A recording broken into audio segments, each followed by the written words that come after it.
Supreme court का जहां पर तख्ती लगी हुई है, सुप्रीम कोर्ट ऑफ पाकिस्तान, वहां पर शलवारें लटकाई गई और कब्रें खोदी गई। लेकिन क्या 2014 की जो गलतियां हमने की उससे हमने सबक नहीं सीखा? काश ये सहूलत मियां नवाज शरीफ को भी मुयस्सर होती जब वो लाहौर एयरपोर्ट पर लैंड हुआ था इंतखाबात से पहले। काश ये सहूलत मरियम नवाज को उस वक्त मुयस्सर होती जब उसको अपने वालिद के सामने अरेस्ट किया गया था। जुलूस लेके अदालत में जाए। तो आपने एक चोरी की है, एक डकैती की है, तोशाखाना से माल बनाया है। मैं आपको ये जरूर बताऊंगा, आप देखें कि 2014 में इन लोगों की एक तरबियत की गई थी। 2014 में इस सियासी जमात को ये रुझान पैदा किया गया था कि जला दो, बिजली के बिल जलाए गए, सिविल नाफरमानी का ऐलान किया गया और सिविल नाफरमानी के ऐलान के साथ साथ आप ये देखिए कि किस तरीके से पाकिस्तान टेलीविजन की इमारत पर हमला किया गया, पाकिस्तान के पार्लियामेंट की जो सामने दीवार है उसको ब्रीच किया गया और पार्लियामेंट की हदूद के अंदर दाखिल हो गए। सुप्रीम कोर्ट का जहां पर तख्ती लगी हुई है, सुप्रीम कोर्ट ऑफ पाकिस्तान, वहां पर शलवारें लटकाई गई और कब्रें खोदी गई और पाकिस्तान सेक्रेटेरिएट के रास्ते बंद किए गए और यहां पर आकर जत्थे बैठ गए। 2014 की उस गलती का खमियाजा पाकिस्तानी कौम ने, पाकिस्तान के अदारों ने 2014 में भुगता। और ये वो लोग थे, ये वो मकतबा फिक्र था, ये सोच और नजरिया था जिसको इस तरीके से पाला गया कि इन लोगों के बीच में कानून का एहतराम, अदालतों का एहतराम, पार्लियामेंट का एहतराम, रियासती इदारों का एहतराम खत्म किया गया। इनकी तरबियत इमरान खान ने अपने कारकुनों की सियासी तरबियत इस तरह से की कि वो कहने पे तो वो अगर तहरीके तालिबान वालों की तो दाढ़ियां होती हैं, अगर इनकी दाढ़ियां होती तो जो कुछ इन्होंने किया और तहरीके तालिबान पाकिस्तान वाले करते रहे उसमें कोई फर्क नहीं था। लेकिन क्या 2014 की जो गलतियां हमने की उससे हमने सबक नहीं सीखा? कि क्या उस वक्त एक शख्स को रियासत के ऊपर चढ़ाई करने का इख्तियार दिया गया? कभी धरना 1, कभी धरना 2, कभी लॉकडाउन 1, लॉकडाउन 2, लॉकडाउन 3, इन सारे लॉकडाउन का तसलसल देख लें तो हर जगह पर पुलिस वालों पर हमलावर हुए, हर जगह अस्करी इदारों के जो लोग यहां पे तैनात होते थे उनके ऊपर हमलावर होते थे, रेंजर्स के जवानों पे भी उस वक्त हमलावर होते थे और इनकी तरबियत की गई। थानों में इमरान खान खुद जाके कहता था और कहता था कि आईजी मैं तुम्हें अपने हाथ से फांसी दूंगा। ये वो तरबियत थी जिस तरबियत को हमने कोर कमांडर हाउस के सामने देखा। ये वो तरबियत थी जिसको हमने Karachi core commander house, Balochistan में क्वेटा कोर कमांडर हाउस और क्यू के बाद ये वो 2014 की तरबियत थी जिसका खमियाजा पूरी पाकिस्तानी कौम को भुगतना पड़ा। और अब क्या हो रहा है? अब एक अदालती लाडला तैयार किया जा रहा है और मैं समझूंगा कि जिस तरीके से 2014 में उनकी तरबियत की गई और उस तरबियत से हमें एक सबक सीखना चाहिए। 2022 9 मई का वाकया, 2014 की जो उस तरबियत का, सियासी तरबियत का जो तहरीक इंसाफ की इमरान खान ने की और इमरान खान के सहूलतकारों ने करवाई, उस तरबियत का नतीजा 9 मई 2023 को पूरी पाकिस्तानी कौम के सामने आया। और अब क्या पाकिस्तान की अदालतें ये देख नहीं रही कि हम एक अदालती लाडला तैयार कर रहे हैं? एक अदालती लाडला, उसको हमने हर चीज का एनओसी दे दिया है, उसके पास नो ऑब्जेक्शन सर्टिफिकेट है कि वो जो चाहे करे, जिस चाहे इमारत पर हमलावर हो, जिस चाहे शख्सियत की पगड़ी उछाले, जिस चाहे बंदे के घर में घुस जाए, उनके बच्चों का सुकून बर्बाद करे, जिस चाहे इमारत को तबाह बर्बाद कर दे, जला दे, उस बंदे को हम कोई अदालत, कोई भी अदारा हाथ नहीं लगा सकता क्योंकि वो अदालतों का लाडला है। काश ये सहूलत मुस्लिम लीग नून के लीडरों को भी मुयस्सर होती 2018 से लेकर 2022 तक। काश ये सहूलत मियां नवाज शरीफ को भी मुयस्सर होती जब वो लाहौर एयरपोर्ट पर लैंड हुआ था इंतखाबात से पहले। काश ये सहूलत मरियम नवाज को उस वक्त मुयस्सर होती जब उसको अपने वालिद के सामने अरेस्ट किया गया था।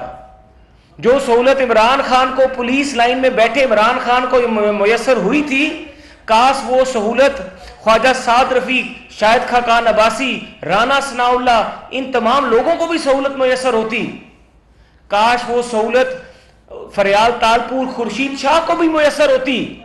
जो अदालती सहूलतकारी और जो अदालती लाडला जो इमरान खान को जिस तरीके से लेके जाया जा रहा है, मैं ये समझता हूं इंतहाई एहतराम से, मैं अपने पाकिस्तान की अदलिया से मुखातिब हूं और मैं खुद एक वकील हूं कि हम एक अदालती दहशतगर्द पैदा कर रहे हैं। अगर इस शख्स को कानून तोड़ने पर, कानून को अपने हाथ में लेने पर, कानून शिकनी करने पर, अगर इसको अदालतों में जो प्रोसेस है उसका सामना इमरान खान को नहीं करवाया जाएगा और इसको तहफ़्फ़ुज़ दिया जाएगा, तो यकीन मानिए पाकिस्तान में आने वाले दिनों में हर जुर्म करने वाला शख्स इमरान खान के इस जो उसको सहूलतकारी और जो बर्ताव उसके साथ किया जा रहा है उससे मुतासर होगा। और वो ये सोचेगा कि अगर इमरान खान पूरे पाकिस्तान में आग लगाने के बावजूद भी उसके खिलाफ कोई कार्रवाई नहीं हो सकती और उसको एक इज्तिमाई रिलीफ दे दिया जाता है, यानी कि जो केसेस मुस्तकबिल करीब में भी हो सकते हैं उसमें भी उसकी जमानत ले लें, फिर ये भी कर लें कि फ्यूचर में अगर वो कोई क्राइम करेगा, कानून शिकनी करेगा, तो उसका भी रिलीफ दे दें। फ्यूचर में उसके ऊपर कोई गलत गैर आईनी काम करने का अगर वो कदम उठाएगा तो उसमें भी स्टे ऑर्डर आज ही दे दें। इतना ज्यादा अगर हम जानबदारी का मुजाहरा करते हैं तो पाकिस्तान की अदालती निज़ाम तो पहले भी मेरे ख्याल से अब 150 नंबर पे है। ये पाकिस्तान की अदलिया को सोचना पड़ेगा कि पाकिस्तान की अदालतों में पाकिस्तान की आवाम का जो यकीन है वो किस तरह बरकरार रहेगा।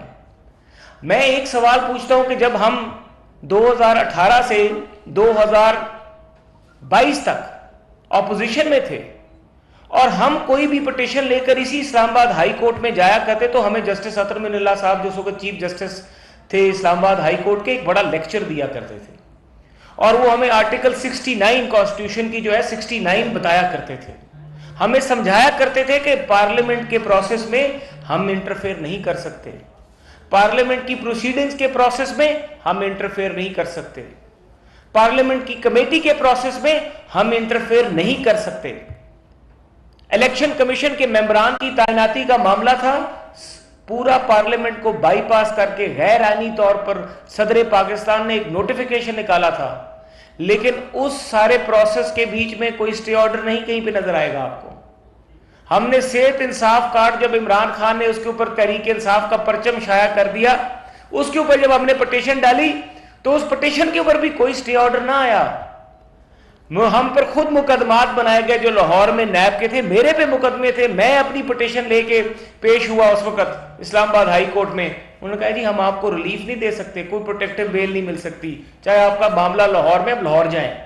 और मेरी तरह के कई लोग जो बाद में गिरफ्तार हो गए उनको कोई रिलीफ नहीं मिला उस वक्त अदालत से।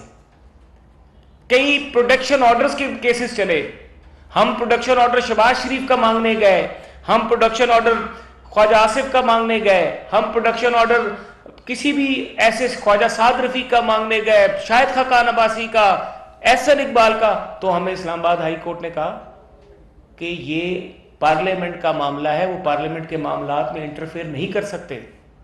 तो आज क्या इस्लामाबाद हाई कोर्ट के वो जजेस जस्टिस अतर मिनल्ला का जो वो फैसला है उसको नज़रअंदाज कर रहे हैं कि जब माजी में 2018 से 22 के बीच में हम रोते बिलखते चीखते जाते थे इन जजेस के पास कि हमसे ज्यादती हो रही है, राना सनाउल्लाह के ऊपर 15 किलो हेरोइन डाल दी गई है, उसका जज व्हाट्सएप ग्रुप के व्हाट्सएप मैसेज के जरिए ट्रायल कोर्ट का जज तब्दील किया जा रहा है। तो उस वक्त तो चीफ जस्टिस ने सुओ मोटो नहीं लिया, उस वक्त तो मोहतरम चीफ जस्टिस साहब को सुओ मोटो लेना याद ना आया जब यहां पर कई गलत और नाजायज नैब के केसेस बनाए जा रहे थे।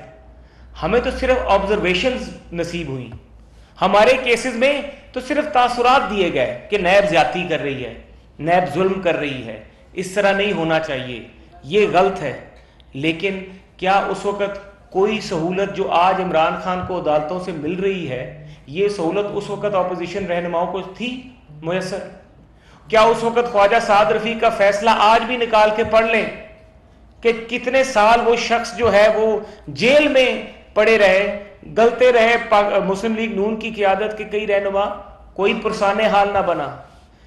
2 साल, 2.5 साल, 3 साल की जब जेल काटने के बाद वो जाते सुप्रीम कोर्ट में, मुकदमा जाता तो सुप्रीम कोर्ट कहती नैब ज्यादती कर रही है, नैब कानून को तब्दील होना चाहिए। लेकिन इससे ज्यादा नहीं कि एक शख्स की आपने जिंदगी के 3 साल जेल में लगा दिए, उसकी जिंदगी तबाह बर्बाद हो गई, लेकिन उस वक्त तो सुओ मोटो लेना याद नहीं आया। और यहां पर एक दिन के लिए एक शख्स पुलिस लाइन में बैठा तो पूरे पाकिस्तान का अदालती निजाम जो है उसमें जलजला आ गया।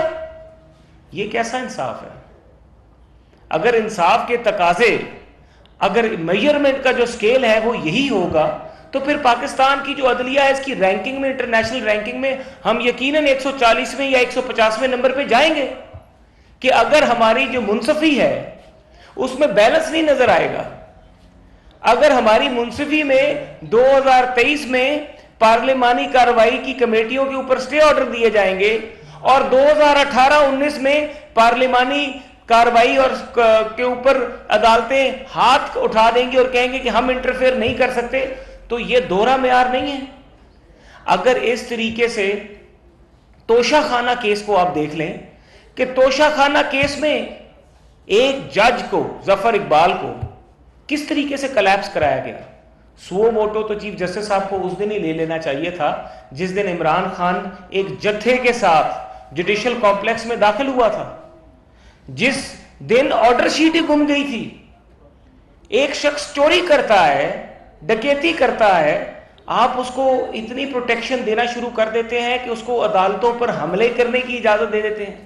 लोअर जुडिशरी के जजेस की जब तस्वीरें तहरीक इंसाफ के लोगों ने ट्वीट की, लोअर जुडिशरी के जजेस की तस्वीरें और उनके पते तहरीक इंसाफ के मेंबर्स ने जब ट्वीट किए, सुओ मोटो तो उस वक्त ले लेना चाहिए था, क्योंकि आप वो सरपरस्ती करते हैं लोअर जुडिशरी के जजेस के।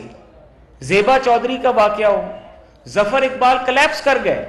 एक जज को, मैं खुद उस दिन जुडिशियल कॉम्प्लेक्स में था, मैंने अपनी आंखों से हाल देखा कि आपने एक प्री प्लान तरीके से, एक शख्स हमलावर होता है जुडिशियल कॉम्प्लेक्स पे, जज मेंटली तौर पे कलैप्स कर जाता है, उसके सामने हजारों का जत्था बंदा लेके अंदर आ जाता है, तो जो सहूलत उसको मुयसर की उस पर तो सुओ मोटो ने लिया कि आपको किस तरीके से परमिशन है कि आप पूरा जुलूस लेके अदालत में जाए।